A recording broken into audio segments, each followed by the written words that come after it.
যে গতকালকে পরশুদিনের এক ঘটনা, গাজীপুরে তহিন নামক এক লোক, তিনি একজন সাংবাদিকতার কাজ করেন। সাংবাদিক তার পেশা, প্রচার, সংবাদ প্রচার করা, এটা হলো তার কাজ। বড় আফসোসের সাথে বলতে হয়, বড় আক্ষেপের সাথে বলতে হয়, এই ব্যক্তিটা সত্য একটা নিউজ প্রকাশ করার কারণে এদেশের দুষ্কৃতী যারা সন্ত্রাসী হিসাবে দেশে চলাফেরা করে কেন সত্যটা প্রকাশ করলো, এই জন্য তাকে দিবালোকে আলোর ভিতরে শত শত মানুষের সামনে জবাই করে হত্যা করা হয়েছে। ঠিক কিনা? এই হলো বাংলাদেশের চিত্র। একটা সত্য নিউজ প্রকাশ করা, এটা কি মানুষের অপরাধ? এটা যদি বাংলাদেশের অপরাধ হয়, তাহলে আর কোন জিনিসটা অপরাধ হবে না? এইভাবে যদি অপরাধ বাড়তে থাকে, এক সময় এদেশের প্রত্যেকটা নিরপরাধ মানুষ ঘরে দরজা তালা দিয়ে বসে থাকা ছাড়া বিকল্প কোনো রাস্তা হবে না। ঠিক কিনা? এটাই হবে প্রত্যেকটা মানুষের অবস্থা। প্রত্যেকটা পুরুষের হাতে চুরি দিয়ে বসে থাকতে হবে, হাতে চুরি পরে বসে থাকতে হবে। একজন চিন্তাইকারী, সে চিন্তাই করবে। একজন চাঁদাবাজ, সে চাঁদাবাজি করবে। আর এই নিউজটা দিতে পারবে না, এই জন্য তাকে হত্যা করা হবে। এটা মেনে নেওয়া যায় না। কি বলেন? ঠিক কিনা? এই অবস্থা তো কালে শুধু তহিন হত্যা না, কিছুদিন আগে আমরাও বলেছি সুহাগ হত্যা, এমন ভাবে হত্যা করা হয়েছে, আইয়ামে জাহেলিয়া তো এখানে হার মেরেছে। ঠিক কিনা মুসলমান? শুধু কি সুহাগ হত্যা?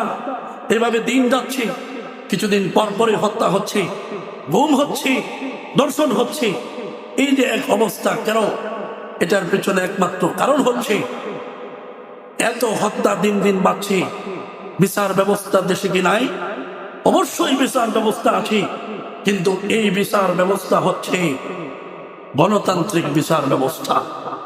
মোহতারাম হাজিরিন, দিনের পর দিন খুন হচ্ছে, গুম হচ্ছে, কিন্তু আজ পর্যন্ত আমরা খুব কম দেখেছি একজন হত্যাকারীর বিচার ফাঁসি হয়েছে। ঠিক কিনা মুসলমান? এটা আমরা দেখি নাই। এমনও হত্যাকারী যে হত্যা করেছে 10 বছর পার হয়ে গেছে, আজও পর্যন্ত বিচার হয় নাই। এটা হলো গণতন্ত্রের বিচার। এইভাবে কিয়ামত পর্যন্ত যদি বিচার করা হয়, খোদার কসম, এ দেশ থেকে হত্যা নামক অপরাধ বন্ধ করা কোনোদিন সম্ভব হবে না। যদি বন্ধ করতে হয়, তাহলে ওই বিচার ব্যবস্থার একমাত্র কোরআনের অনুসরণ করতে হবে। কিসের অনুসরণ? কোরআনের অনুসরণ। আল্লাহ বলেছেন, আমি কোরআন নাযিল করেছি ওয়াহুদা, এই কোরআন তোমাদেরকে পথ প্রদর্শক হিসাবে পথ দেখায় দিবে। একজন বিচারককে কিভাবে পথ দেখাবে, যে হত্যাকাণ্ড কিভাবে বন্ধ করবে, বিচার ব্যবস্থাটা এমন ভাবে করো। আল্লাহ তাআলা সুন্দর করে বলেন, ইয়া আইয়ুহাল্লাযীনা আমানু কুতিবা আলাইকুমুল কিসাস, কুতিবা আলাইকুমুল কিসাস ফিল কতলা, আল হুররু বিল হুররি ওয়াল আবদু বিল আবদি ওয়াল উনসা বিল উনসা। আল্লাহ রাব্বুল আলামিন কোরআনের মাধ্যমে বিচার ব্যবস্থাকে সুন্দর করে বলে দিয়েছেন, তুমি যদি মুসলমান হও, তোমার রাষ্ট্র যদি কোরআন অনুযায়ী পরিচালনা করো, তাহলে যে ব্যক্তি হত্যা করেছে, আমি আল্লাহর পক্ষ থেকে কিসাস অর্থাৎ বদলা নাও। বদলা কিভাবে? হত্যা করেছে, হত্যার পরিবর্তে তুমিও তাকে হত্যা করো। এরপরে আল্লাহ তাআলা বলেন, আল হুররু বিল হুরর, হত্যাকারী যদি স্বাধীন হয়, স্বাধীন হিসাবে স্বাধীন ব্যক্তিকে যদি হত্যা করে, তাহলে ওই স্বাধীন ব্যক্তিকে হত্যা করার কারণে তাকে হত্যা করো, অর্থাৎ মৃত্যুদণ্ড কার্যকর করো।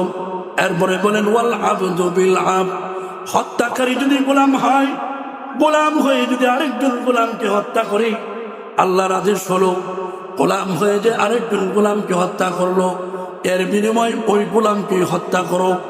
এরপরে আল্লাহ তাআলা বলেন ওয়াল উনসা বিল উনসা, হত্যাকারী যদি মহিলা হয়, মহিলা হয়ে যদি আরেকজন মহিলাকে হত্যা করে, তাহলে ওই মহিলাকে তোমরা কি করো, মৃত্যুদণ্ড কার্যকর করো।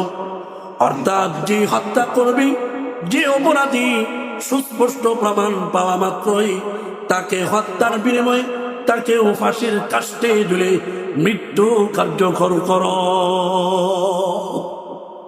এটা হলো কোরআনের পথ। এই পথ যদি কোনো বিচার ব্যবস্থা অবলম্বন করে, তাহলে যে হত্যা করে দ্বিতীয়বার হত্যা করার কোনো সুযোগ আছে? কথা বলেন, সুযোগ আছে? দ্বিতীয়বার আর হত্যা করার সুযোগ নাই। আর এই হত্যাকারীর অনুসারী যারা আছে, হত্যাকারীর বন্ধু বান্ধব যারা আছে, যাদের কলিজাটা এত বড় হয়ে গেছে, দিবালোকে মানুষকে জবাই করে হত্যা করে, যাদের কলিজাটা এত বড় হয়ে গেছে, পাথরের আঘাতে আঘাতে শরীরকে থেতলে দুনিয়ার থেকে বিদায় করে, ওই সমস্ত হত্যাকারীরাও এমন এক বিচার কার্যক্রম থেকে শিক্ষা গ্রহণ করবে, যদি দ্বিতীয়বার এমন কাজ করে তাহলে আমারও ফাঁসি হবে, এর বিকল্প কোনো পথ নাই। ঠিক কিনা মুসলমান?